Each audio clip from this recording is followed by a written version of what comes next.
Merci Père toi saint, au nom de Jésus-Christ de Nazareth. Amen. Amen. Amen. Lorsqu'il désire paraître,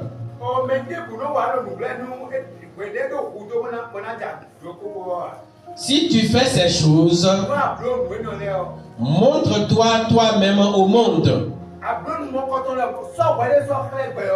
Car ses frères non plus ne croyaient pas en lui, c'est-à-dire en Jésus.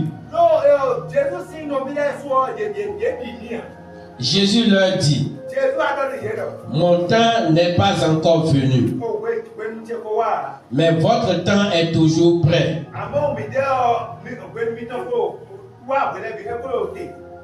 Amen.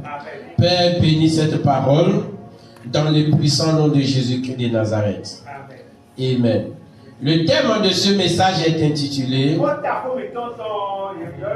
Dieu n'a pas encore dit son dernier mot. Dieu n'a pas encore dit son dernier mot. À travers le passage que nous venons de lire, nous pouvons comprendre que Dieu n'agit pas forcément au moment où nous les hommes, nous le voulons.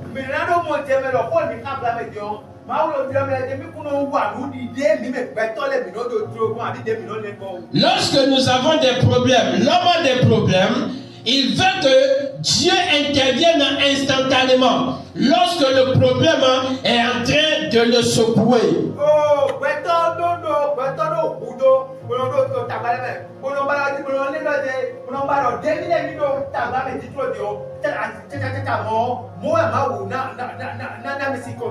Le désir de l'homme est que Dieu puisse manifester sa puissance le plus rapidement possible dans sa vie lorsque il est en face des défis, lorsqu'il est en face des problèmes.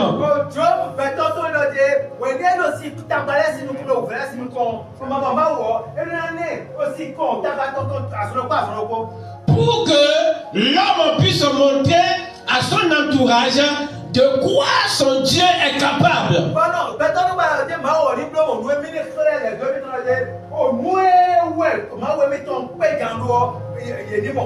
Oui, que le monde puisse voir. On crie vers Dieu. Fais-le. Montre ta gloire. Pour que le monde sache quel Dieu je suis en train d'adorer.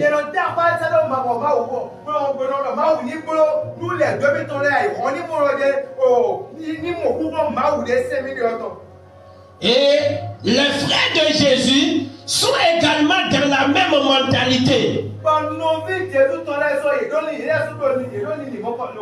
Ils ont dit à Jésus, personne ne fait ce que toi tu es en train de faire là et reste caché. Montre-toi qu'on puisse voir ce que tu es en train de faire.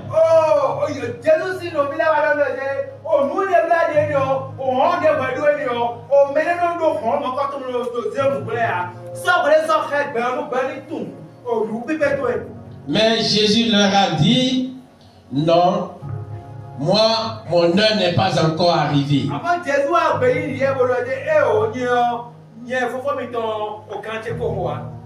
Lui, il sait qu'il est dépendant de Dieu.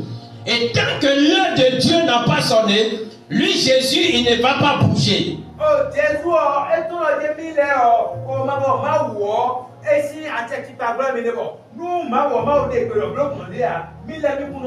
C'est pourquoi il dit qu'il ne fait rien sans que le Père ne lui ordonne cela.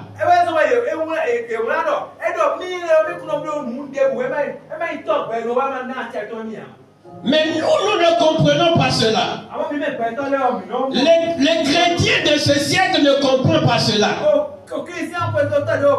Jésus, lui, il attendait l'autorisation du Père.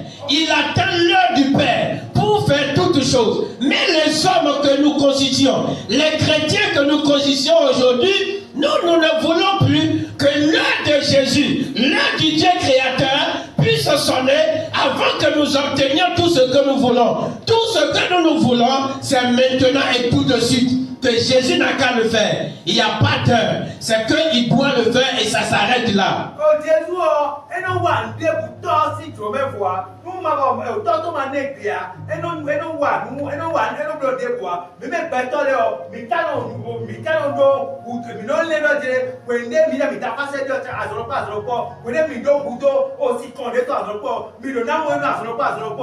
Dieu a son temps, Jésus a son temps pour parler sur la vie d'un individu.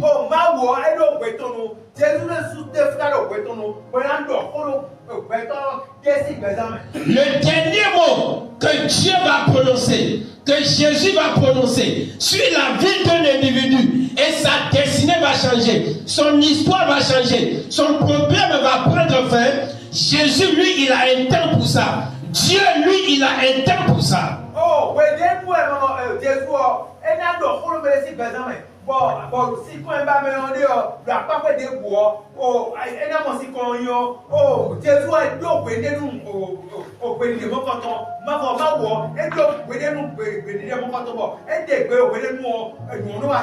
C'est ce que nous devons comprendre en tant qu'enfants de Dieu.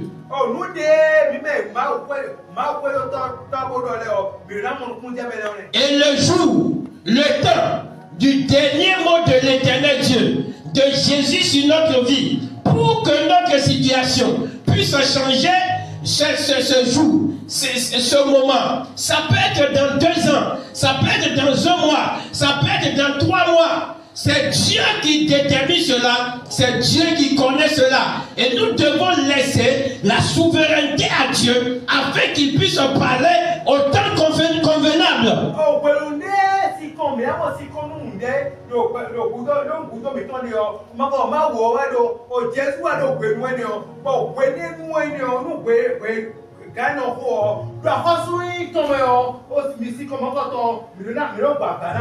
Alléluia. Amen. Jésus a dit à ses frères, pour vous tous les temps sont favorables, mais pour moi tous les temps ne sont pas favorables.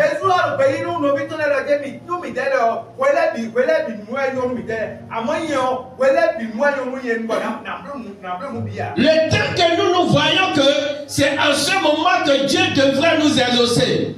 Et nous allons trouver la gloire dans notre corps. L'orgueil va s'élever dans notre vie. Dieu lui regarde. Et il voit que ce n'est pas le moment favorable.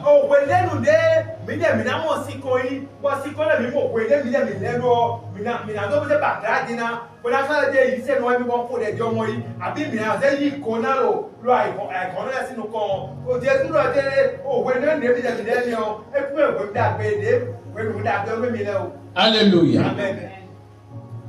Marie également a sollicité son enfant, Jésus, pour qu'il puisse faire quelque chose. Parce qu'il y a eu une situation de honte qui est en train de prévaloir à la noce aux noces de Cana. Marie, Jésus, sinon, elle vient le corps de Jésus.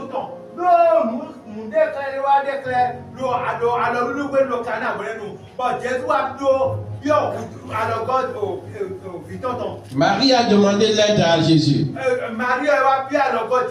Mais Jésus, qu'est-ce qu'il lui a dit? On va lire dans Jean chapitre 2, versets 3 à 4. Jean chapitre 2, verset 3 à 4. Verset 3. Le vin ayant manqué, la mère de Jésus lui dit, ils n'ont plus de vin. Jésus lui répondit, femme, qu'y a-t-il entre moi et toi? Mon heure n'est pas encore venue. Mon heure n'est pas encore venue. Alléluia. Lorsque l'heure de Dieu sonne, il parle. Et lorsqu'il parle, il y a des changements.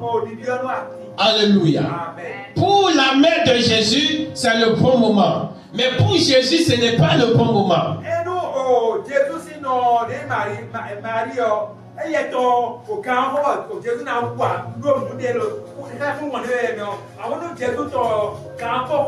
Alléluia. Nous voyons que les temps dans lesquels nous sommes, le moment auquel nous sommes, c'est ça le bon moment. Mais lorsque nous pensons que c'est le bon moment, pour Dieu, ce n'est pas forcément le bon moment. Raison pour laquelle nous devons nous patienter. Si nous comprenons comment Dieu fonctionne, nous allons nous patienter. Nous n'allons pas aller nous n'allons pas nous agiter.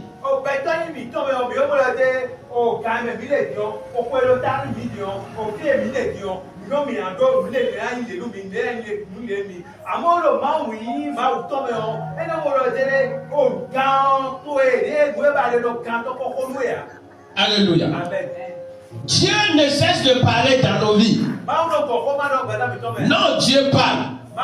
De jour en jour, il parle. De jour en jour, il est en train d'agir. Mais seulement le dernier mot, la dernière action qui va poser, et notre situation va être renversée, et le changement va s'instaurer, c'est cette dernière action qui n'a pas encore faite. C'est ce dernier mot qui n'a pas encore fait sortir.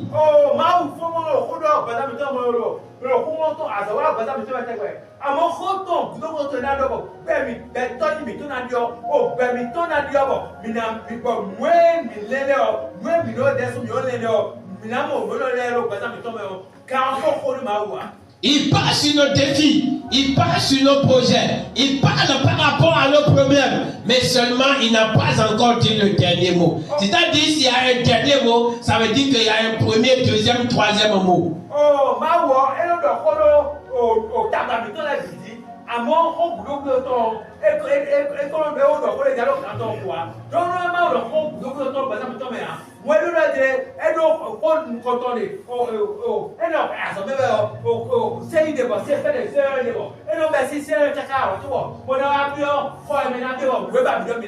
Alléluia.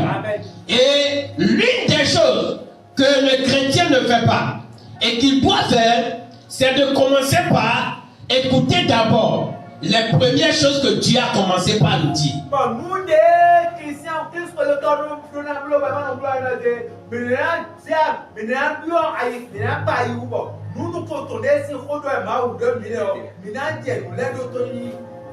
écoutez Dieu par rapport à la situation. Qu'est-ce que Dieu a commencé par dire? C'est ça que nous allons écouter d'abord. Et y obéir. Et progressivement, il va faire sortir la dernière sentence. Mais c'est dommage. Même quand Dieu est en train de parler aujourd'hui, les chrétiens n'entendent pas.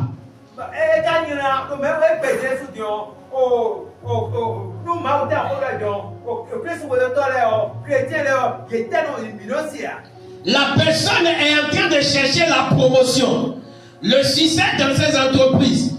Dieu est en train de lui parler. Arrange ta vie d'abord, avant que je ne te donne la promotion. La personne est en train de rechercher le mariage. Dieu est en train de lui parler. Arrange ta vie d'abord, avant que je ne t'accorde le mariage. Mais on n'entend pas cela. Ce qu'on attend, ce qu'on veut, c'est que Dieu concrétise le mariage. Il faut commencer par écouter les premières paroles que Dieu est en train de faire sortir avant qu'il ne dise le dernier mot. Oh,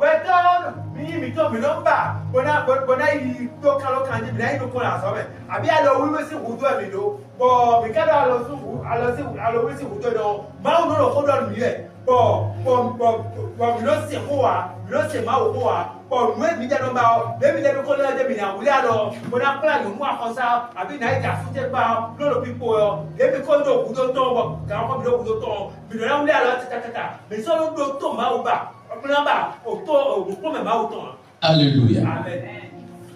Abraham dérangeait Dieu. Il est abattu, affligé. Mais Dieu ne l'a pas regardé. Oh, Abraham, Abraham,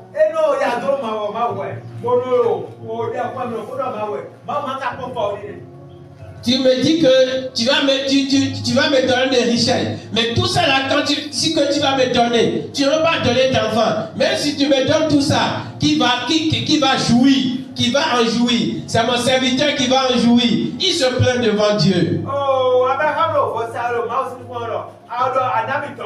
Pardon, me and Donumi, but I don't me. But no car was it by one of your Merena to Beton. Merena to see said, we're not tossing back. Yet, I'm a kind of video pocket more, and now we're going to one, and I'm going to one. But one about then I'm local. Qu'est-ce que Dieu lui a dit? Marche devant moi et sois intègre. C'est ça qu'Abraham doit écouter d'abord.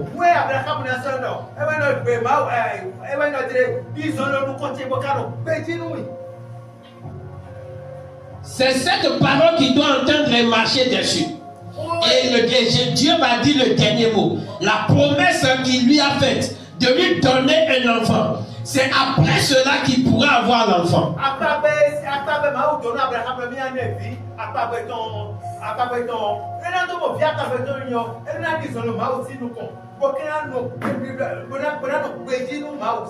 Abraham n'est pas prêt à écouter cette voix, à marcher dans l'intégrité, marcher devant Dieu. Il n'est pas prêt. Mais ce qui le préoccupe, c'est l'enfant. Donne-moi l'enfant, l'enfant de la promesse. Donne-moi cela. Et c'est la même chose. Donne-moi le travail. Donne-moi ceci. Donne-moi cela.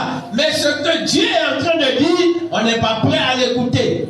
Il dit, arrange ta vie. Mais on ne veut pas l'écouter, mais on continue d'insister.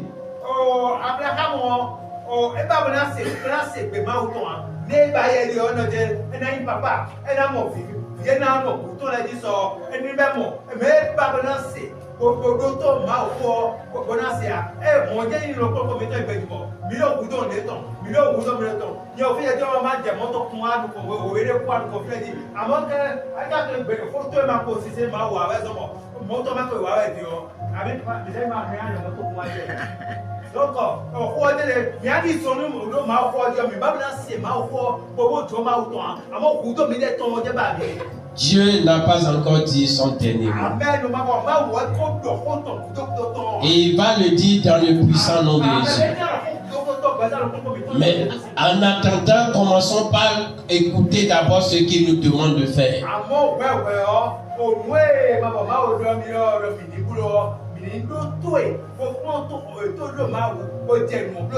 Lorsque Abraham a fini par se ranger, dans Genèse chapitre 18, verset 10 à 12, Dieu a dit son dernier mot sur sa vie. On ne va pas le lire à cause du temps. Et il a dit son dernier mot. Et la stérilité qui battait son plein dans la vie de Sarah, cette stérilité a disparu.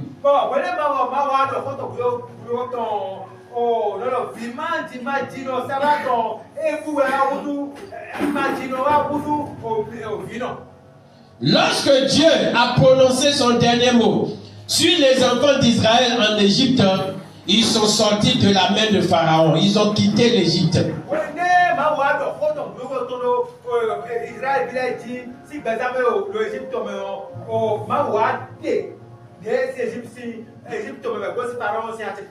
Dieu a parlé une première fois.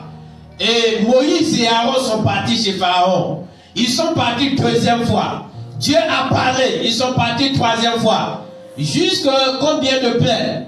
Et c'est le dernier plaie, c'est la dernière plaie du Moïse qui a fait plier Pharaon. Donc ce n'est pas le premier mot. La première décision ou bien parole que Dieu a fait sortir, qui les a libérés, c'est le dernier qui a fait fléchir Pharaon. Et Dieu va faire sortir ce mot, cette parole dans ta vie, dans le puissant nom de Jésus. Amen.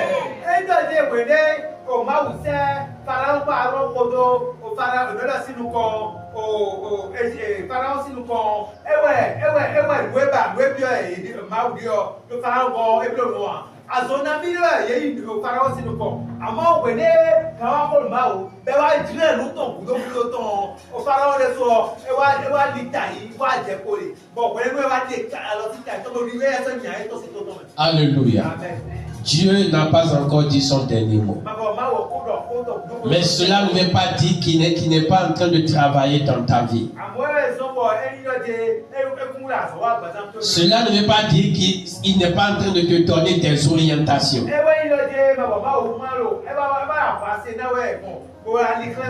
Alléluia. Il est en train de parler. Ouvre tes oreilles. Écoute ce qu'il est en train de te dire. Fais ce qu'il te demande de faire. Et tu verras sa main puissante opérer dans ta vie. Si tu progresses vite, le dernier mot va vite venir. C'est-à-dire si tu progresses vite, c'est-à-dire si tu obéis vite.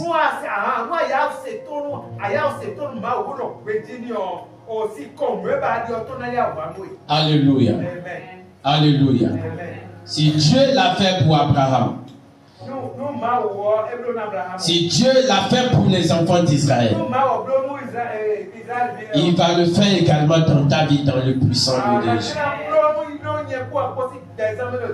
Le dernier mot que tu attends, tout ce que l'ennemi a placé dans ta vie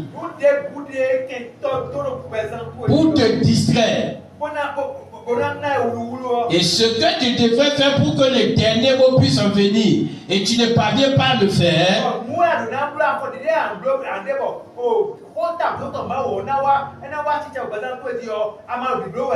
je prie ce matin que ce que l'ennemi a mis en tes mains, a placé dans ta vie, et tu es en train de traîner cela, je prie ce matin que le feu de l'Éternel les détruise dans le puissant nom de Jésus.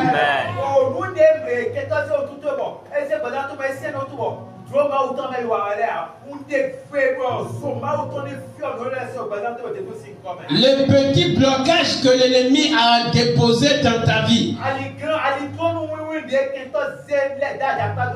et quand Dieu vient et il regarde et il voit ce blocage là dans ta vie, il ne parvient pas à parler. Je prie que ce blocage soit brisé dans le nom de Jésus. Amen.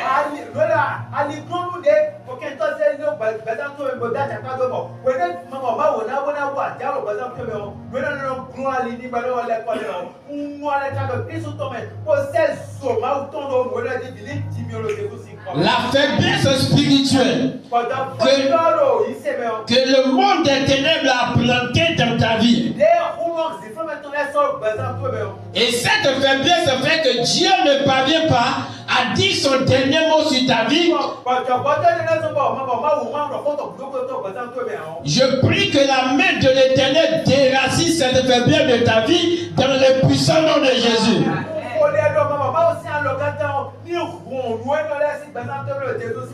Toute faiblesse spirituelle, c'est-à-dire le péché que le monde des ténèbres a déposé dans ta vie, et c'est ça qui empêche Dieu de dire son dernier mot dans ta vie. Je prie ce matin que l'Esprit de Dieu te donne la force à abandonner ce péché dans le nom de Jésus.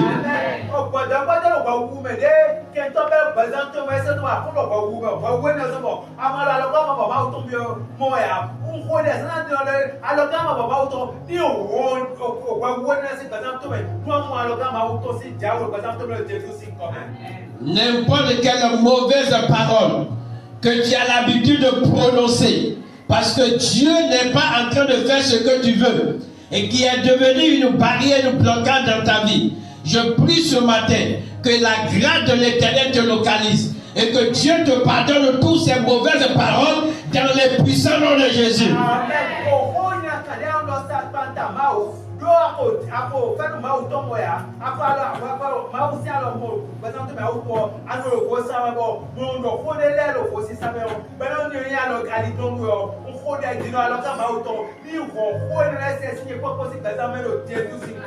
Et lève ta voix, dit Seigneur Jésus, fais-moi grâce. S'il y a encore des choses que je dois faire avant que tu ne fasses sortir ton dernier mot dans chaque aspect de ma vie, Seigneur, fais-moi les connaître.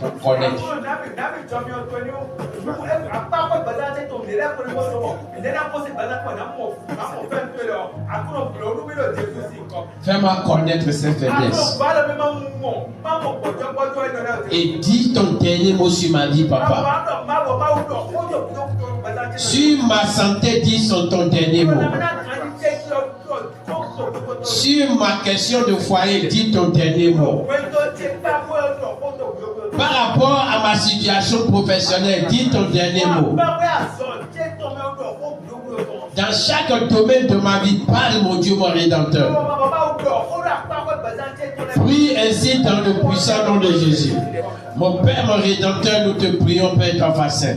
Éternel des armées, aide-nous, papa, aide mon frère, ma soeur, aide-moi, papa, à connaître, Seigneur Dieu, ce qui ne va pas dans ma vie, et qui fait que ce qui ne va pas dans la vie de mon frère, ma soeur, et qui fait que, papa, le dernier mot que tu dois dire sur nos vies est en train de tarder. Éternel des armées, fais-nous connaître cela. Tout ce qui est dans nos vies, qui constitue une barrière, un blocage, Seigneur Dieu, fais-nous connaître cela, papa, dans ta grâce, dans ta compassion, dans ta souveraineté, dans le puissant nom de Jésus-Christ de Nazareth. Mon Père, mon Rédempteur, Éternel des armées, le dernier mot, papa, qui va changer mon histoire positivement, changer l'histoire de mon frère, ma soeur, de cette église positivement, notre destin, notre étoile, notre situation conjugale, notre situation professionnelle, notre situation financière, Éternel, notre situation professionnelle, notre situation dans chaque domaine de nos vies. Éternel, fais sortir ce dernier mot, papa, depuis les cieux. Éternel, fais sortir ce dernier mot, papa. Prononce ce dernier mot, Père, dans le puissant nom de Jésus-Christ de Nazareth. Que ta grâce nous localise, que ta faveur nous localise, dans le puissant nom de Jésus-Christ de Nazareth. Tout ce qui a lieu d'être arrangé, aide-nous à les arranger, papa, dans le puissant nom de Jésus-Christ de Nazareth. Alpha, Oméga, nous te disons merci. Le Dieu des dieux, nous te disons merci. Tout puissant roi, nous te disons merci. Sois béni, loué, célébré, papa, dans le puissant nom de Jésus-Christ de Nazareth. Amen, amen. Éternel Dieu Tout-Puissant, nous te disons merci. Nous te bénissons pour ta parole, mon Dieu, mon Rédempteur. Éternel Dieu Tout-Puissant, que ton regard de grâce de faveur, mon Dieu, soit posé sur la vie de quelqu'un ce matin, et que mon Père, mon Rédempteur, tout ce qui est en train d'handicaper la manifestation de ta main surnaturelle, tout ce qui est en train d'empêcher que tu puisses faire sortir le dernier mot sur la vie de quelqu'un, pour que sa destinée change, pour que son histoire change, pour que le bonheur le localise. Éternel Dieu, t'égale dans le nom de Jésus. Et par ta grâce, Seigneur Dieu puissant, depuis les cieux, papa, fais sortir une parole sur la vie de quelqu'un. La parole de la délivrance, la parole de la guérison, la parole de l'élévation financière, la parole de la stabilité spirituelle, la parole, mon Dieu, du progrès. Éternel Dieu le puissant, fais sortir cette parole depuis les cieux, papa, et qu'elle puisse s'accomplir dans la vie de quelqu'un ce matin, dans le puissant nom de Jésus-Christ de Nazareth. Alpha, Oméga, nous te disons merci. Le Dieu des dieux, nous te disons merci. Sois béni, adoré, papa, au nom de Jésus-Christ de Nazareth. Amen. Amen. Amen.